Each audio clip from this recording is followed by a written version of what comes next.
बघ, सरकारने 161 कोटी रुपये मंजूर केलेत. खात्यात लवकर मिळतील.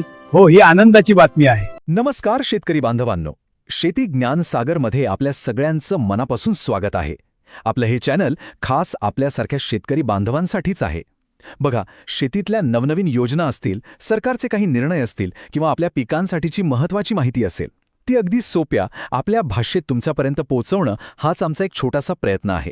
आणि आज आपण अशाच एका खूप महत्त्वाच्या विषयावर बोलणार आहोत, जो थेट आपल्या अनेकांच्या घराच्या स्वप्नाशी जोडलेला आहे. जरा विचार करा, आपण मोठ्या आशेने आपल्या घराचं बांधकाम सुरू करतो. पाया भरला जातो, भिंती उभ्या राहायला लागतात, पण मध्येच कुठेतरी पैशांची अडचण येते आणि काम थांबतं. त्या अर्धवट भिंती, ते उघडं छप्पर, हे चित्र बघून मनात काय कालवाकालव होत असेल, नाही का? आपल्या कित्येक बांधवांसोबत सध्या असंच काहीसं घडलं आहे. हो, खरंय हे. महाराष्ट्राच्या ग्रामीण भागात अशी हजारो कुटुंबं आहेत जी याच परिस्थितीतून जात होती. घरकुल योजनेतून घर मंजूर झालं, उत्साहात कामही सुरू केलं, पण सरकारकडून मिळणाऱ्या पुढच्या हप्त्याचे पैसे वेळेवर न आल्यामुळं बांधकाम अर्धवट थांबलं होतं. हा निधीचा जो अडखना होता, तो त्यांच्या स्वप्नांच्या अगदी आडवा आला होता. पण आता ही प्रतीक्षा संपली आहे. हो, एक खूप मोठा आणि तितकाच महत्त्वाचा निर्णय सरकारने घेतला आहे, ज्यामुळे या थांबलेल्या घरांच्या बांधकामाला पुन्हा एकदा गती मिळणार आहे. चला तर मग याबद्दल आपण सविस्तरपणे जाणून घेऊया. हा आकडा बघा एकदा, 161 कोटी 19,668 रुपये. होय, एवढा मोठा निधी शासनाने आता मंजूर केलेला आहे आणि ही रक्कम थेट घरकुल योजनेच्या लाभार्थ्यांच्या खात्यात जमा करण्यासाठी आता मार्ग पूर्णपणे मोकळा झाला आहे. आणि हो, ही काही हवेतली घोषणा नाहीये. यासाठी 28 फेब्रुवारी 2024 रोजी सरकारने एक अधिकृत शासन निर्णय, ज्याला आपण सोप्या भाषेत GR म्हणतो, तो काढला आहे. या GRमुळे काय झालं तर या निधी वाटपाला एक पक्की सरकारी मंजुरी मिळाली आहे. बरं, आता आपल्या मनात प्रश्न येईल की हा जो इतका मोठा निधी मंजूर झालाय तो नक्की कोणत्या कोणत्या घरकुल योजनांसाठी वापरला जाणार आहे? चला तेच पाहूया. तर या निधीचा फायदा जवळपास सगळ्याच मोठ्या घरकुल योजनांना होणार आहे.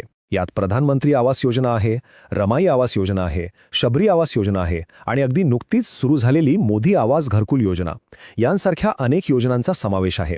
याचा अर्थ काय? तर यापैकी कोणत्याही योजनेचे जे लाभार्थी आहेत त्यांच्यासाठी ही एक खूप खूप महत्त्वाची बातमी आहे. आता मगाशी आपण GR हा शब्द ऐकला.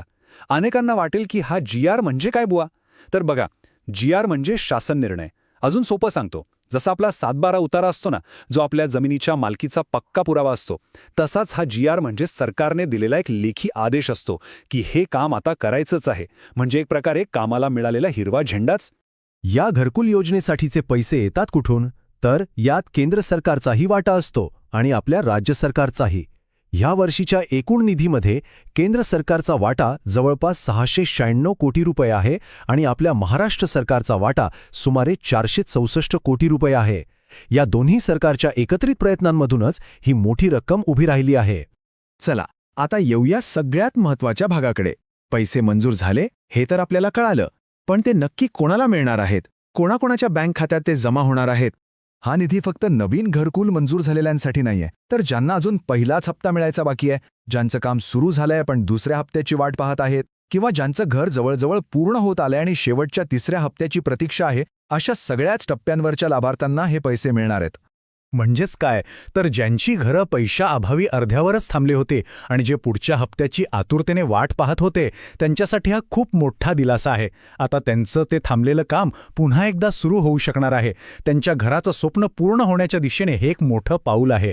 निधी मंजूर झाला, तो कोणाला मिळणार हेही कळालं. पण हे पैसे लाभार्थ्यांच्या खात्यात अगदी सहजपणे आणि वेळेवर यावेत, यासाठी काही गोष्टींची पूर्तता करणं खूप गरजेचं आहे. चला, त्या गोष्टी कोणत्या आहेत ते सोप्या भाषेत समजून घेऊया. सरकार हे पैसे BDS नावाच्या एका प्रणालीद्वारे पाठवणार आहे. आता BDS म्हणजे काय असा प्रश्न पडला असेल, तर ही एक प्रकारची सरकारची ऑनलाईन तिजोरी समजा.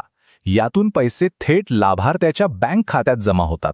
यात मध्ये कोणीही एजंट किंवा मध्यस्थ नसतो, त्यामुळे सगळा व्यवहार पारदर्शक होतो आणि पैसे सुरक्षितपणे पोहोचतात. तर लाभार्थ्यांनी फक्त 3 गोष्टी तपासून घ्यायच्या आहेत, अगदी सोप्या आहेत. पहिली, आपल्या बँक खातं आधार कार्डला जोडलेलं आहे का? दुसरी, आपल्या खात्यावर DBT म्हणजे थेट पैसे जमा होण्याची सुविधा सुरू आहे का? आणि तिसरी गोष्ट म्हणजे ग्रामपंचायतमध्ये आपल्या घरकुलाची सगळी कागदपत्र आणि माहिती व्यवस्थित नोंदवलेली आहे का? ह्या 3 गोष्टी जर बरोबर असतील तर पैसे मिळायला कोणतीही अडचण येणार नाही. थोडक्यात सांगायचं झालं तर सरकारकडून पैशांना हिरवा कंदील मिळाला आहे आणि ते पैसे तुमच्यापर्यंत पोहोचवण्याचा रस्ताही तयार झाला आहे. आता फक्त आपण आपली कागदपत्र व्यवस्थित आहेत की नाही हे तपासून या योजनेचा लाभ घ्यायचा आहे. फक्त एकदा विचार करा, जेव्हा ही हजारो अर्धवट राहिलेली घरं पूर्ण होतील, प्रत्येक घरात दिवा लागेल, तेव्हा आपल्या गावांचं, आपल्या समाजाचं चित्र किती सुंदर दिसेल, नाही का? हे फक्त विटा सिमेंटचं बांधकाम नाही आहे, तर हजारो कुटुंबांच्या स्वप्नांची उभारणी आहे. ही माहिती सर्वांसाठी नक्कीच उपयोगी ठरेल अशी मला आशा आहे. जर ही माहिती आपल्याला आवडली असेल तर या व्हिडिओला नक्की एक लाईक करा. ज्यांना घरकुलाची गरज आहे त्या प्रत्येक व्यक्तीपर्यंत ही माहिती पोहोचवण्यासाठी हा व्हिडिओ शेअर करा आणि अशाच महत्त्वाच्या माहितीसाठी शेती ज्ञानसागर या आपल्या चॅनलला सबस्क्राईब करायला विसरू नका. धन्यवाद. जय हिंद, जय महाराष्ट्र.